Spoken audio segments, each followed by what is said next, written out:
Katatapos lang na laban, mainit-init pa, Naoya Inoue, Marlon Tapales. Congratulations, Naoya Inoue, winning 10th round TKO dito kay Tapales, ng aming pinagmamalaking boksingero, at proud kami kay Tapales dahil nagpakita siya ng tibay.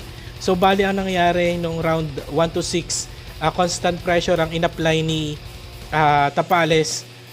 Siya ang nagrabihan, siya ang na-damage sa pag-atake niyang yon, at nabaligtad nga. So nanghina si Tapales at maraming patama ang pinakawalan sa kanya ni Naoya Inoue. So tinry ni Tapales mag-change level using defense and movement sa ring, at nasusundan na pa rin siya ni Naoya Inoue.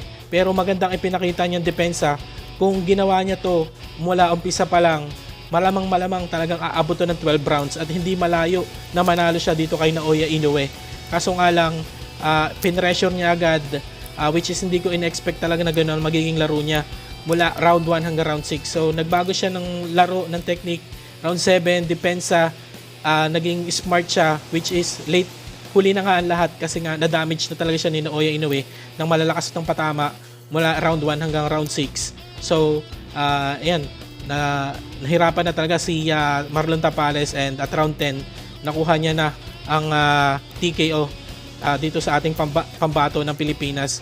Pero kahit anong mangyari, ang ganda pa rin na pinakita ang tibay mo at ang tapang ng pinakita mo, Marlon Tapales, is nakaka-proud talaga bilang Pilipino.